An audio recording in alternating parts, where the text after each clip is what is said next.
Boa noite. Boa noite.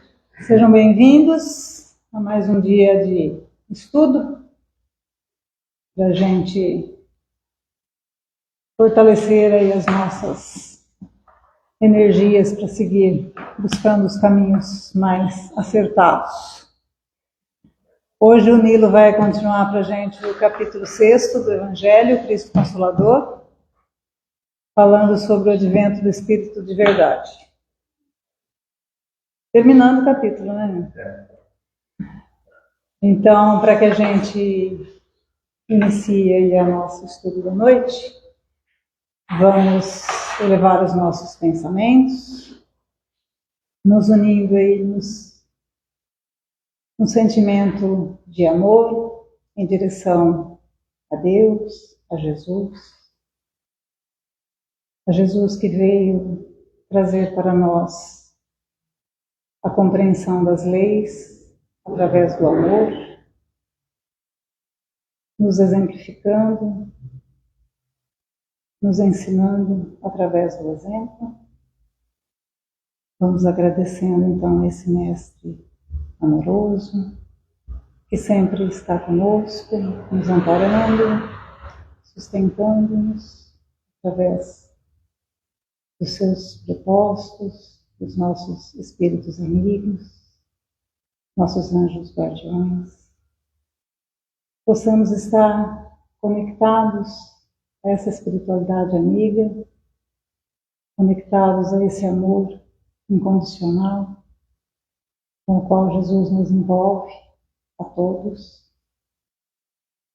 e possamos nessa noite compreender a mensagem, compreender os ensinamentos, buscando colocar em nosso coração, para quando sairmos desta casa que nos acolhe com tanto amor, que nos auxilia, saindo daqui possamos pôr em prática aquilo que aprendemos, aquilo que aqui viemos buscar, possamos exemplificar em todo o tempo, nos nossos lares, nos nossos trabalhos, em todos os lugares e com todas as pessoas com quem compartilhamos a nossa trajetória. Abençoa-nos, Senhor, nesta noite, esteja com cada um de nós, nos auxiliando na compreensão da mensagem. Que assim seja. Nilo, é contigo. Obrigado. Uma boa noite a todos. Sejam todos bem-vindos aí à nossa casa, na noite de hoje.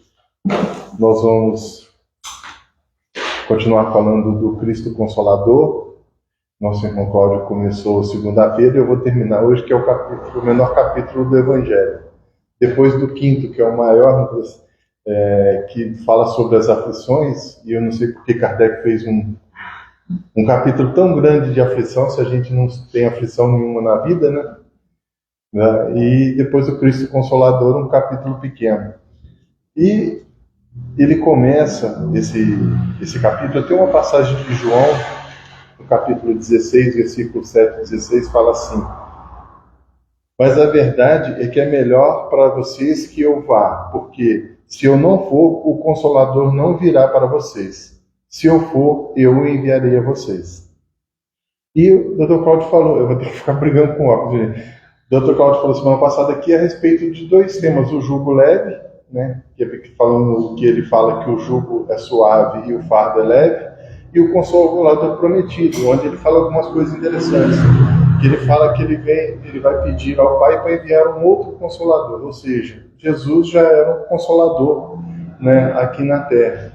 Que aí vem nos falar de Deus, onde Moisés prega ali os hebreus de um Deus único, né, mas era de ferro e fogo, olho por olho, dente por dente, e ele vem falar de que o Deus já é um Pai de amor e bondade, né, vem transformar aquela figura terrível numa pessoa de amor e bondade, num ser de amor e bondade. E também ele fala ali, né, que o outro Consolador, que é o Espírito de Verdade. E aí, no terceiro tema, subtema desse capítulo, Kardec coloca advento do Espírito de verdade, ou seja, a vinda ou a chegada do Espírito de verdade.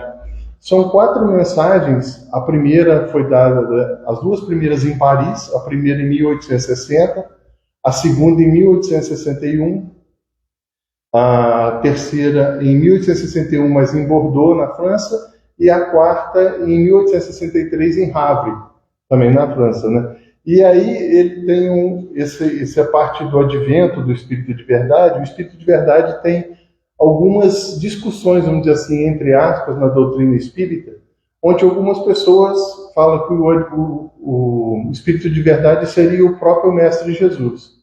E algumas pessoas que falam que o Espírito de verdade, na verdade, seria um conjunto de espíritos elevados que trabalham em nome de Jesus. Não importando muito se é o próprio Mestre ou se é uma equipe que trabalha, o importante é a lição que ele nos traz. Mas eu estava relendo recentemente Missionários da Luz, da série André Luiz, e aí tem uma coisa interessante lá, no capítulo 8º, o André Luiz nos fala a respeito de ele estar acompanhando o Alexandre, que era um espírito que estava designado ali, que veio aqui na Terra numa missão, e é a primeira vez que o André Luiz vem à Terra com uma certa missão, pequena, mas tem ali uma missão, mas ele também tinha o propósito da investigação. E aí nesse capítulo 8º, chama No Plano dos Sonhos, esse espírito Alexandre, ele propõe fazer uma reunião com aproximadamente 100 espíritos encarnados, um pouco mais de 100, e aí ele também relata, o André Luiz, um incontável número de espíritos desencarnados que iria assistir a esta palestra, né, a respeito e ele decidiu que o tema seria mediunidade. E aí ele convoca à noite, né, esses espíritos, esses 100 encarnados, pouco mais de 100, eram espíritos que ou já eram médiuns ou eram candidatos a ser médiuns aqui na Terra. Por isso ele chamou esses espíritos, né, e aí eles seriam, às 2 horas da manhã, da madrugada, eles se reuniriam lá no plano espiritual, esses encarnados e também os desencarnados, e depois até às 4 da manhã. E ele falou que tinha horário para começar, porque às 4 da manhã ele tinha que encerrar, que o pessoal começa a voltar para as atividades, dos encarnados. E aí acontece ali que 2 espíritos não aparecem, né, por 2 motivos diferentes, que eu não vou relatar aqui, mas aí ele pede para um dos seus assistentes, chamado Sertório, para ir ver o que aconteceu com esses 2 espíritos. E aí o André Luiz, naquela curiosidade, ele fala, não, você está curioso, né? Vai lá, pode ir lá com ele. Ele foi lá, viu que o primeiro estava lá preso com medo de ser desligado do corpo, porque tinha um obsessor ali que queria prejudicá-lo, e ele se esconde no corpo físico. Isso aí é uma coisa interessante. Muitas vezes, quando a gente acorda de um pesadelo, é para fugir do espírito obsessor. Ele está perseguindo, a gente, opa, eu tenho um refúgio, o corpo físico. Então eu acordo e passou o drama. E o outro estava envolvido num outro problema lá. Mas o importante nisso aí quando ele passa para o capítulo 9, ele vai falar sobre a palestra, ele fala sobre mediunidade e fenômeno. E aí o André Luiz narra que quando o Alexandre vai fazer a prece inicial, o que ele produz de luz é uma coisa que ele não tinha visto ainda, nenhum espírito com tanta luminosidade quando ele se concentra no momento para fazer a prece. E aí ele vai fazendo a prece, e lá depois ele termina, começa a palestra, num determinado momento ele fala lá da mediunidade, não sei o que, de suas conceituações, de acordo com o espírito de verdade, o próprio mestre, né? Então, se a gente vê um espírito de luz iluminado desse falando que é o próprio mestre, mas é indiferente se o próprio Senhor, ele fala lá no livro, o próprio Senhor, né? Se ele não faz muita diferença. O importante é a mensagem que ele traz para nós. E na primeira mensagem ele começa assim: venho como outrora aos transviados filhos de Israel trazer-vos a verdade e dissipar as trevas. Ou seja, venho como outrora aos transviados, aos filhos de Israel perdidos. Os filhos de Israel seriam ali os hebreus, né, que formaram ali na Judéia e na Galiléia as 12 tribos, né? Israel foi o nome de Jacó, após Jacó passar uma noite inteira lutando com o Espírito de Deus, para que ele pudesse receber uma graça de Deus, né? Depois dá origem às 12 tribos, né? E ele fala, e ele vem então trazer que era um povo que já se pregava de um Deus único. Escutai-me, o Espiritismo, como fez antigamente a minha palavra, tem de lembrar aos incrédulos que acima deles reina a imutável verdade. Ou seja, ele começa falando ali lá em 1860, né? O Espiritismo vem para lembrar aos incrédulos, né, que acima deles tem a imutável verdade. A imutável verdade, ele fala, o Deus bom, o Deus grande, que faz germinem as plantas e levantem as ondas. E uma coisa interessante, muita gente acha que o grande problema do Kardec no início do Espiritismo foi com a Igreja Católica. E não foi. Foi com os materialistas. Não foi com a Igreja. A Igreja não estava muito preocupada ali quando ele começou, porque era meia dúzia de adeptos ali, não fazia problema nenhum. Mas os materialistas, eles se chocaram com aquela ideia do Kardec, porque vinha muito de encontro ao interesse pessoal de cada um. Então eles, opa, peraí, você está falando que eu vou viver de novo, que eu tenho outra vida, que eu sou responsável por aquilo que eu faço. E muita gente que fazia coisas erradas começaram a se ver nessa situação e a combater. E outros que também não seguiam uma religião, que eram materialistas, começaram a se voltar ao Espiritismo por uma questão de consciência. Porque eu falo assim, imagina naquela época, para ser um católico, tinha que ser alguém muito fervoroso que tinha muita fé. Porque a missa era rezada em latim com o padre de frente, o altar de costa para o público. Imagine você ir numa missa para assistir alguém que ia falar de costa para você, falando em latim que você não entendia nada. Então era a fé das pessoas que as levavam até ali. Só que muita gente não achava lógica naquilo ali. Muita gente fala assim, pô, eu vou lá para quê? O cara nem olha para mim, o cara fala coisa que eu não entendo, eu não sei o que ele está falando, e as pessoas foram desacreditando um pouquinho. E quando o Espiritismo, o Kardec vem falar das coisas logicamente de frente, as pessoas então começaram a se converter ao Espiritismo. E aí o Espiritismo começou a ganhar uma propulsão grande, foi onde a igreja começou, opa, eu estou perdendo adeptos, ele está convencendo pessoas que eu não conseguia convencer, e aí começa então a perseguição da igreja com medo de perder os fiéis. Vinde a mim todos vós que sofreis. Olha só, quem que sofre, né? Todos nós sofremos. De uma forma ou de outra, todos nós sofremos. Lá na frente ele vai falar numa outra parte, vinde a mim todos vós que sofreis e vos achais oprimidos. Ou seja, o oprimido é uma opressão moral, não é uma opressão física. Então quem sofre, que ele está consolando, ele fala, eu vos aliviarei e vos consolarei. Aliviarei e consolarei não a dor física, mas a dor moral. Aquilo que nos afeta moralmente. Né? Então essa que é a parte do vinde a mim, vós que sofreis, e sereis aliviados, sereis consolados. Porque ele traz para nós uma explicação, né, daquilo que nós devemos fazer. Mas, ingratos, os homens afastaram do caminho reto e largo que conduz ao reino de meu Pai e enveredaram pelas ásperas sendas da impiedade. O caminho reto não é uma reta, não é um plano, mas assim uma conduta, né? A conduta correta que nós devemos seguir. E aí se afastaram para as sendas da impiedade. Impiedade é falta de fé, falta de religiosidade. Religiosidade é diferente de religião. Religião é religar-se a Deus. Religiosidade é atuar-se na religião. Porque muitas vezes a pessoa pode se dizer espírita, vai no centro, mas não tem religiosidade. Ou seja, vai por ir. Não tira dali nenhum proveito, nenhum ensinamento. Vai na igreja católica assistir uma missa por convenção ou porque acha que está cumprindo, mas aquilo que é falado ali não toca o seu coração, não movimenta em nada. Né? Assim como também na igreja protestante. Porque a pessoa às vezes pode ter mais religiosidade em casa do que até mesmo num templo, dependendo da vontade que ela tem de se religar a Deus, de pensar em Deus, em agir de acordo com aquilo que Deus quer de nós. E não ficar simplesmente indo e não cumprir ou não ver naquilo ali nenhuma intenção para se religar com Deus. Meu Pai não quer aniquilar a raça humana.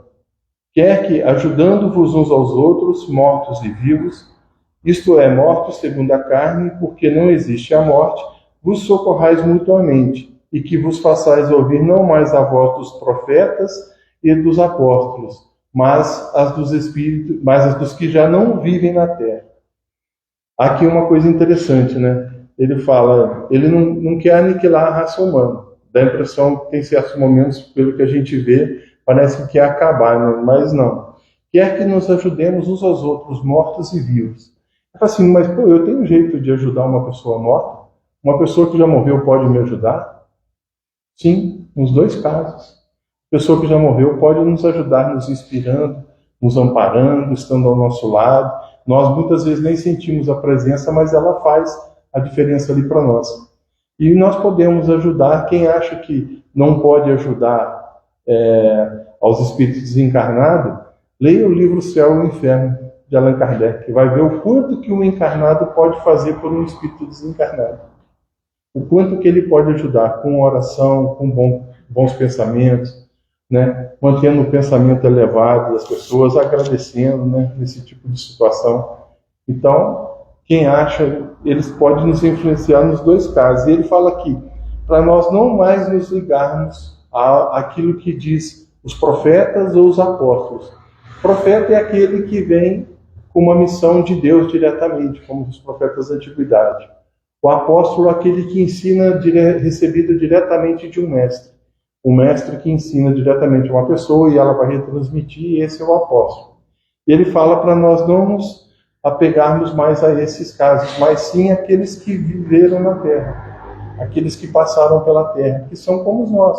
Daqui a pouco nós vamos desencarnar, voltando no plano espiritual, nós vamos ter como assistir aqueles que estão aqui, nós vamos ter como receber assistência, e é isso que ele espera de nós, essa ligação de ajuda entre encarnados e desencarnados. Orai e crede, pois que a morte é a ressurreição, sendo a vida a prova buscada e durante a qual as virtudes que houverdes cultivado crescerão e se desenvolverão como cedro. Orai e crede, acreditai. A morte é como a ressurreição. A ressurreição, a explicação é que seria voltar à vida com o mesmo corpo. E hoje a ciência já prova que nós morremos e não há como nós voltarmos a viver novamente, nem no dia do juízo final com o mesmo corpo, porque os nossos componentes químicos entram na formação de vários corpos. Então, para qual que ele vai servir? Né? Então, não é essa questão, mas ele fala, morrer é a ressurreição. A ressurreição seria voltar com a nossa mesma identidade. Quando nós morremos, nós voltamos à parte espiritual, não como bebês para crescer novamente igual nós chegamos na Terra, mas na mesma condição que nós desencarnarmos. Ou seja, nós estamos ressuscitando no plano espiritual. Não importa a idade que nós tenhamos, não importa como a situação que nós tenhamos, nós vamos voltar exatamente desse mesmo modo. No primeiro momento, nós vamos começar assim. Depois, com o tempo, nós vamos ali trabalhando e vamos nos adequando de acordo com a nossa capacidade e a nossa necessidade. Mas no primeiro momento, nós vamos continuar iguais a nós estamos na Terra. E aí ele fala aqui, e a vida é a prova buscada durante a qual as virtudes que tiver cultivado crescerão e se desenvolverão como cedro. Ele coloca como cedro, porque na Bíblia o cedro é um exemplo de grandiosidade e de bênção divina. Então todas as virtudes que nós cultivarmos aqui, elas serão bênçãos divinas no plano espiritual. Elas se desenvolverão e se crescerão. Quer dizer então que os meus defeitos, os meus vícios, eu não vou levá-los? Vou. Vou levar os meus defeitos e os meus vícios. Mas as minhas virtudes, elas crescerão e se desenvolverão. Os meus vícios, os meus erros, eu vou ter que lutar para combatê-los, diminuí-los. E depois, provavelmente, ter que reencarnar para reparar na prática que eu superei esses erros e essas dificuldades. Então, nós vamos carregar as nossas virtudes e os nossos erros. Mas lá, as nossas virtudes vão crescer. Os nossos vícios, a tendência é que a gente consiga combatê-los. Homens fracos, que compreendeis as trevas das vossas inteligências. Não afasteis o facho que a clemência divina vos coloca nas mãos para vos clarear o caminho e reconduzir-vos, filhos perdidos, ao regaço do vosso Pai. Homens fracos, mas que compreendei as trevas das vossas inteligências, ou seja, a pouca inteligência que nós temos. Né? Eu falo assim, se a gente reconhece, já é alguma coisa interessante. Vou fazer uma pergunta aqui. Quem é aqui que não tem telefone celular? Todo mundo tem, né? Agora eu vou fazer uma outra pergunta. Todo mundo aqui é escravo do celular, não sabia, né? Que a gente hoje vive escravo do celular. Mas se não tivesse, eu ia falar que estava livre. Não tem ninguém livre. Todo mundo aqui escravo do celular. Agora eu vou perguntar aqui. Quem é aqui que conhece todas as funções do seu celular? Sabe executar tudo que tem dentro do celular? Conhecer todos aqueles caminhos, atalhos, aí ali asterisco, hashtag 64, hashtag, quem é que conhece tudo? Ninguém? Eu também não. Então, isso mostra que, olha só, a gente não consegue nem utilizar uma ferramenta que a gente tem na mão e usa o dia inteiro. Imagina a inteligência do cara que criou isso. O cara que desenvolveu. Como é que está a nossa inteligência perto do cara que desenvolveu um programa que a gente não sabe nem usar? A gente não sabe nem que existe. O programa está lá e o cara desenvolveu, alguém criou isso daí. E inteligência, ele está muito acima de nós aqui, já que a gente não compreende. Né? Então a gente vê que a nossa inteligência ela é bem limitada dentro das próprias coisas terrenas. Quantas coisas nós não conhecemos aqui ainda? Né? Isso aí só para a gente ter uma ideia. E ele fala, então, aproveite essa oportunidade e não vos afasteis do facho, ou seja, da luz que a bondade divina coloca nas nossas mãos. Não percamos a oportunidade. Né? E aí, como é que a gente faz sobre isso? O que a gente pode fazer? Voltar-se para a religiosidade, para a religião, ir a um templo, seja ele um centro espírita, uma igreja católica, uma igreja protestante, um templo budista, seja lá o que for. Mas procurar voltar-se a isso. Eu coloco para mim que a pessoa que vai a um templo, ela pratica a religiosidade, a religião na prática. E aquele que fica em casa, assistindo pela televisão, pela internet, ele é na teoria. Ele é um praticante na teoria, ele não é na prática. É claro que tem pessoas que não podem vir porque estão em outras cidades, em outros locais. Tem pessoas que não podem vir porque estão limitadas com uma doença, alguma coisa. Mas essas pessoas que podem vir e não vêm, se acomodam. Principalmente depois da pandemia, as pessoas se acomodaram muito a procurar uma religião. Não é só a religião espírita, não. Todas as religiões. A pessoa passou um ano e meio presa em casa, sem ir a nenhuma religião, fala assim, bom, a religião fez que diferença para mim? Aí ele não volta, ou ele assiste pela televisão, ou ele assiste, e isso é cômodo. Aí eu vi esses dias na internet uma coisa interessante, o cara falando aí da teoria e da prática. Só para a gente entender como que é a teoria e a prática. Ele falou, a teoria é como você pegar, estar com fome, ir num restaurante, pegar o cardápio, ler o cardápio e falar, pronto, matei minha fome. Né? Isso é só teoria. Você já leu toda a teoria que está ali, os pratos que tem. Matou a tua fome? Não, para matar a fome você vai precisar comer na prática. Então a prática é agir, a prática é fazer. A gente ficar só na teoria é às vezes muito cômodo. O difícil é a gente trabalhar na prática. Sinto-me por demais tomado de compaixão pelas vossas misérias, pela vossa fraqueza imensa, para deixar de estender mão socorredora aos infelizes transviados que, vendo o céu, caem nos abismos do erro. Olha só, aqui, ele se sente muito ligado com a compaixão, né, para estender a mão socorredora para a gente. Agora, Jesus estende a mão diretamente para a gente? Não. Outro dia, o Roosevelt fez uma palestra aqui e ele falou, né? Da mulher que fala assim, Deus, ajuda o meu marido a se melhorar, se tornar uma pessoa melhor, faça alguma coisa por ele. Ele falou assim, já fiz, mandei você. E o marido, né, fala a mesma coisa, Deus, faça alguma coisa pela minha esposa para que ela melhore, para que ela mude. Aí ele falou, já fiz, mandei você. Né? Um está ali para ajudar o outro. para mudar o outro. E interessante, terça-feira retrasada, nós estávamos estudando aqui no centro, a Ana Cecília estava, acho que a senhora não estava, né, terça-feira retrasada, mas o Kleber estava, a filha dele, e a gente leu uma mensagem do Eric Stanislas, lembra? Que ele deu uma mensagem espontânea, falando um espírito em condição mediana, não era um espírito feliz, mas também não era um espírito totalmente sofredor.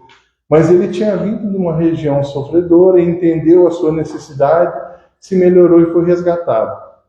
Chegou ali, né? E qual foi a vontade dele? Voltar onde que ele estava para estender a mão e socorrer aqueles que lá estavam. Aí depois vem o guia do médium, dá uma mensagem falando assim, ele veio de uma região de dificuldade, conseguiu se melhorar, chegou aqui a uma condição melhor e, em vez de procurar ir para uma melhor, ele falou assim, não, eu quero voltar lá onde que eu estava e ajudar quem estava lá comigo.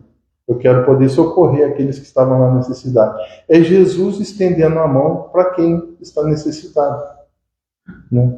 Para a gente ajudar Jesus a socorrer, é só estender a mão para quem precisa. E todos nós também temos alguém acima de nós que estende a mão para nós, basta a gente querer pegar. Muitas vezes nós somos orgulhosos e não aceitamos, né, que estendamos a mão achando que tem alguém é melhor do que eu. Mas sempre há alguém melhor do que eu. Em qualquer situação que a gente se coloque, há sempre alguém melhor. E há sempre alguém pior. Por pior que a gente sinta, há sempre alguém pior do que nós. Aí agora tem uma frase interessante aqui que vocês nunca ouviram, mas é uma frase legal dele. Espíritas, amai-vos, eis o primeiro ensinamento. Instruí-vos, eis o segundo. Ninguém nunca ouviu isso numa casa espírita, né? Acho que é a frase mais falada num centro espírita. Amai-vos, eis o primeiro ensinamento. Instruí-vos, eis o segundo. Amai-vos não é só adorar, é agir, é fazer. Amar é a caridade em ação. Caridade em ação é amor. Fazer o bem para os outros, isso é amor. E instruí-vos, ou seja, se prepare, se melhore. Quanto mais instruído você for, melhor você consegue ajudar. Mais você consegue ajudar. Então não é só no espiritismo, mas é em tudo na nossa vida. Tudo que nós aprendemos fica gravado no nosso espírito e nós levamos conosco. Nós não vamos levar conosco a nossa casa, o nosso carro, né, a nossa conta bancária, mas nós vamos levar conosco aquilo que nós aprendemos, as habilidades que nós desenvolvemos, a experiência que nós adquirimos, isso nós vamos levar. Então pode ser que a gente não tenha a oportunidade de fazer determinadas coisas, né, ou fazemos e não vai mudar nada na nossa condição financeira, mas para nós pessoalmente muda. A experiência adquirida, né, isso tudo vai fazer diferença para nós quando nós desencarnarmos. No cristianismo encontram-se todas as verdades. São de origem humana os erros que neles se enraizaram. Né? São de origem humana. O cristianismo lá no seu... Tudo está no evangelho que Jesus nos deixou, está correto. Mas muita coisa foi deturpada, né, ao longo do tempo. Em traduções ou interesses pessoais, né, principalmente aí no começo, já lá no século III e diante, pela Igreja Católica. Então nós vamos criticar a Igreja Católica? Não, a Igreja é uma instituição, não é ela que faz. Quem faz são os homens. Então nós vamos criticar os homens? Não, nós não podemos criticar. Nós espíritas, por dois motivos. Primeiro, que eles poderiam estar tentando agir de forma correta. E muitas vezes a gente tenta fazer a coisa de forma correta e faz errado. Na ânsia de acertar, a gente faz errado. Porque a gente não tem o conhecimento ainda necessário para fazer. E o segundo, para nós espíritas, é que nós, como nos diz Emmanuel, nós não mais acreditamos na reencarnação, porque acreditar ainda é ter dúvida, mas nós sabemos que a reencarnação existe. Se nós sabemos que a reencarnação existe, quem garante que não éramos nós que estávamos lá deturpando essas coisas?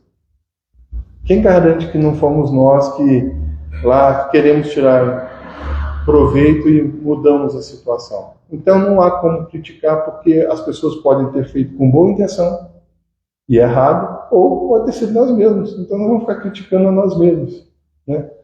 E se criticar nós mesmos, voltar atrás não resolve, mas fazer agora para frente resolve a nossa mudança. Aí ele continua depois na outra mensagem: venho instruir e consolar os pobres deserdados. Venho dizer-lhes que elevem a sua resignação. Ou seja, resignação é a aceitação dos nossos problemas sem revoltar-se. É diferente de acomodar-se. Tem gente que se acomoda com a situação. Acomodar-se é, eu nasci pobre, eu vou morrer pobre, eu não tenho o que fazer, então não vou fazer nada. Eu nasci pobre, vou morrer pobre, mas eu posso aprender, eu posso desenvolver minha habilidade, eu posso adquirir experiência, eu posso melhorar o meu espírito.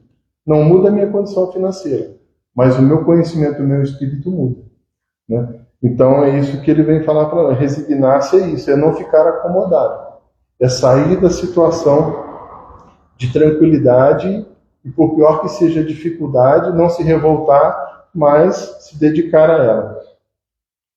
Obreiros, traçai o vosso sulco, recomeçai no dia seguinte o afanoso labor da véspera. Ou seja, recomeçai o nosso sulco, traçai o vosso sulco. O sulco, aquela leira que se abre na terra para plantar, né? Ali na terra preparada para plantio, você abre o sulco para plantar. Então ele está falando, abra a sua leira para plantar a sua semente, para desenvolver o fruto do seu trabalho, né? E não perca o afanoso, ou seja, o cansativo trabalho, labor do passado, da véspera. Da véspera, o que é? Da nossa vida passada. Imagina se nós, na nossa vida passada, lutamos, sofremos, lutamos com todas as forças para nos melhorarmos. E agora aqui nós estamos numa oportunidade mais tranquila de conseguir resgatar esse desenvolvimento, de acelerar. E aí a gente fala, agora como a minha vida está tranquila, eu vou só curtir. Eu não vou me esquentar a cabeça com nada, né? Eu vou melhorar para quê? Eu vou fazer para quê? Estou tranquilo, estou sossegado, eu não preciso me esforçar. E aí nós vamos perder todo um trabalho, uma luta, e quando a gente volta, fala assim, poxa vida, na outra eu lutei tanto para melhorar e agora eu tive a oportunidade que estava tudo bem para mim de melhorar e eu não aproveitei. Eu perdi a chance. O trabalho das vossas mãos vos fornece aos corpos o pão terrestre. Vossas almas, porém, não estão esquecidas, e eu, o jardineiro divino, as cultivo no silêncio dos vossos pensamentos. Ou seja, o trabalho, né, físico, ele nos dá o pão do dia a dia. Mas Jesus envolve nos nossos pensamentos, né, não está perdido. Por quê? Porque quando nós trabalhamos, nós ocupamos a mente. Nós mantemos a mente ocupada com alguma coisa e com isso nós não divagamos, com isso nós não, né, ficamos caçando problemas ou criando problemas. E até mesmo no trabalho doméstico. Muitas vezes a pessoa fala assim, eu sou doméstico, eu fico em casa, eu não trabalho, né? Quem viu aqui recentemente que apareceu no Facebook o marido chegando em casa e perguntando para a mulher, o jantar está pronto? Ela viu? Ela fala assim, ele está lá em cima do fogão. Aí quando ele chega no fogão, está lá em cima do fogão um saco de arroz, um saco de feijão, uma batata. Ele fala assim, você não fez a janta? Ela falou, você não falou que é o fogão que faz? Fica aí esperando ele fazer. Né? Aí ele falou assim, cadê minha camisa, não sei o quê? Ele falou assim, tá para passar. Aí ele falou assim, mas você não passou aí em cima da tábua de roupa, tá uma pilha de roupa? Eu falei assim, o ferro está lá do lado, espera o ferro passar a roupa. Fica esperando aí que ele vai passar. Aí, mas e minha bermuda? Eu estou sem bermuda, você não lavou minhas bermudas? Eu falei assim, não, tá lá na máquina de lavar. Chega em cima da máquina de lavar, tá uma pilha de roupa. Você falou que é ela que lava? Espera ela lavar, fica aí esperando que ela vai lavar para você. Ou seja, faz, mas precisa da ação de alguém. E é um trabalho que, feito com dedicação e com amor, né, desenvolve todo mundo. Então tem muita importância. E ocupa a mente. Enquanto faz, ocupa as nossas mentes. Ocupando as mentes, a gente não vai ficar perdido, pensando bobagem. E aí ele segue, eu as cultivo no silêncio dos vossos pensamentos. Quando soar a hora do repouso, e a trama da vida se vos escapar das mãos, e vossos olhos se fecharem para a luz, sentireis que surge em vós e germina a minha preciosa semente. Cultivando, né, os pensamentos, as coisas boas, agindo, quando a gente chegar na hora de passar para o outro lado, a gente vai conseguir perceber que aquilo que a gente plantou, aquilo que nós plantamos, a sementinha ali do bem, nós vamos colher, né? Nada fica perdido no reino de nosso Pai, e vossos suores e misérias formam o tesouro que vos tornará ricos nas esferas superiores, onde a luz substitui as trevas e onde o mais desnudo dentre vós será talvez o mais resplandecente. Né? Às vezes aquele que aqui está em piores condições, do outro lado vai estar muito melhor. Eu lembrei na hora, né, a Ana Cecília está até rindo aqui que ela vai lembrar, de uma passagem interessante que tem, eu ainda vou achar essa página. É irmão Jacob? Então eu posso falar, ele confirmou, porque teve alguém que falou que leu o livro e não está lá no livro. É lá mesmo, né? É uma passagem interessante de Frederico Figner, né? Frederico Figner era dono das lojas Singer, de máquina de costura, e ele era espírita, foi diretor da Federação Espírita Brasileira no Rio, diretor de um departamento, né?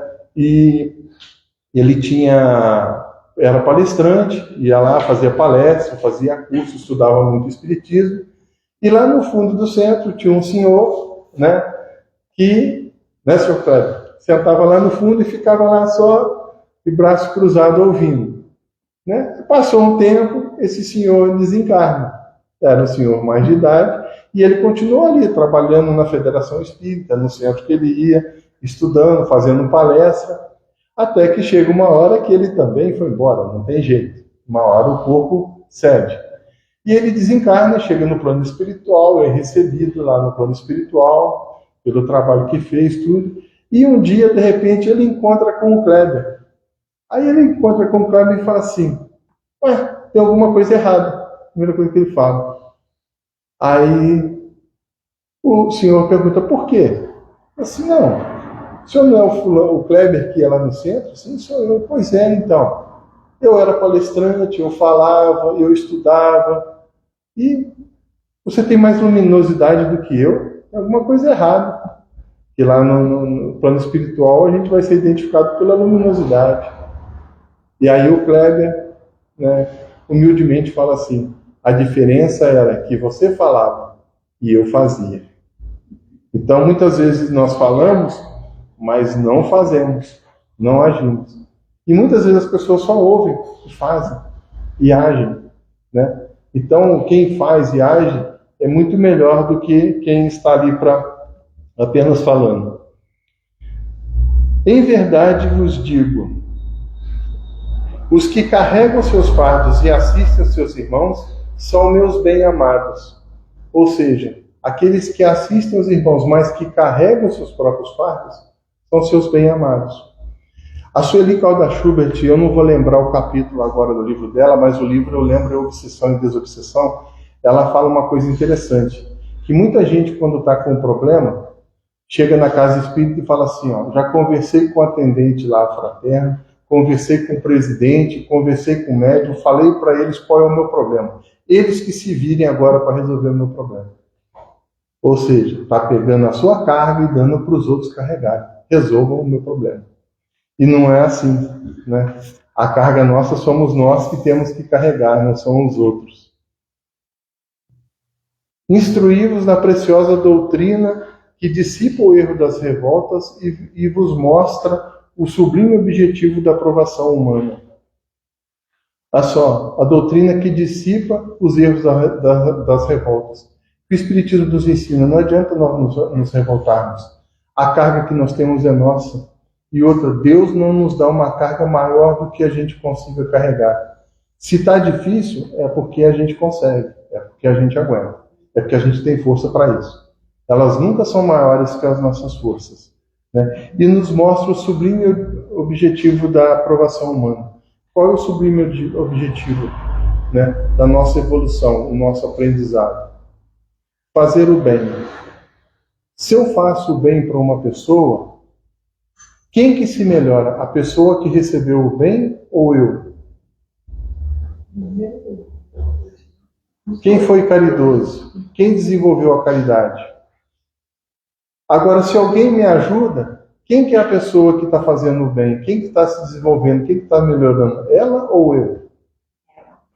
Ela. Então, quando nós ajudamos aos outros, na verdade, nós estamos ajudando a nós mesmos. Os outros podem estar recebendo uma assistência de algo que precise, mas nós é que estamos desenvolvendo em nós os sentimentos e as virtudes, os valores. Então, toda vez que nós ajudamos alguém, quem são ajudados na realidade somos nós mesmos. Nós estamos nos ajudando a desenvolver o amor, a desenvolver a bondade, a caridade, a paciência, a benevolência. Né? Ajudar aos outros não é caridade para os outros, não. É para nós mesmos. Nós estamos sendo caridosos conosco. Nós é que estamos nos melhorando, não são os outros. Né? Agora, quando os outros nos ajudam, fala assim, pô, obrigado pela tua ajuda. Eu agora vou me tornar uma pessoa melhor. Não, a outra pessoa se tornou melhor do que eu. Porque ela desenvolveu ali, né, o altruísmo de ajudar. Deus consola os humildes e dá força aos aflitos, ou seja, os não acomodados que lhe apedem. Seu poder sobre a terra e por toda a parte, seu poder cobre a terra e por toda a parte, junto de cada lágrima, colocou ele um bálsamo que consola. Né? Jesus mesmo disse, né? Todas as ovelhas que o Pai me confiou, né, serão salvas, nenhuma se perderá. Né? Então nós estamos sendo sempre amparados. Por mais que a gente ache que a gente está deserdado, nós estamos sendo amparados. Tem até uma mensagem muito bonita, né, de Francisco de Assis, que ele vai falando da caminhada na areia, alguém já viu? Vai caminhando ao lado, né? E de repente quando ali com um discípulo dele, com alguém que ele estava auxiliando, e quando ele chega ao final, ele olha para trás e fala assim, poxa, você caminhou do meu lado a vida toda, só que todos os momentos difíceis, eu estou vendo que só tem um rastro, eu caminhava sozinho. Eu falei assim, não, você não caminhava sozinho. Nesse momento, eu te peguei no colo e te carreguei no colo. Né? Então, a gente nunca está desamparado. Por pior que seja o momento, a gente nunca está desamparado. A abnegação e o devotamento são uma prece contínua e encerram um ensinamento profundo. Abnegação, ação contrária ao egoísmo, desapego completo de suas próprias funções em função de outra pessoa. E devotamento, ação ou efeito de devotar ou devotar-se. Devotar-se a si mesmo. Nós precisamos também devotar-nos a nós mesmos. Nós estamos aqui para aprender e para evoluir. E isso depende de nós e é para nós. Né? Então a gente não pode ficar só nessa parte de querer só ajudar aos outros. Nós temos que ajudar a nós mesmos. Apesar que ajudando aos outros, nós estamos ajudando a nós mesmos. Mas, Jesus nos disse, né, ali o mais importante, amar a Deus sobre todas as coisas e o próximo como a si mesmo. Né? Só que para amar o próximo, eu tenho que amar a mim mesmo. Né? Para amar a Deus, eu tenho que amar o próximo. Se eu não amo a mim mesmo, eu não tenho amor para dar. Como é que eu vou querer dar uma coisa que eu não tenho? Como é que eu vou querer dar para os outros algo que não me pertence, que não está ainda dentro de mim? Então, o amar-se, é claro que não é o egocentrismo, nem é o narcisismo, mas é o fato de se preparar da melhor maneira possível nessa encarnação. Né? E é isso que nós estamos fazendo aqui no objetivo da vida humana. Aprendermos trabalhando para os outros, porque é o melhor para nós. Uma boa noite a todos e muito obrigado. Boa noite.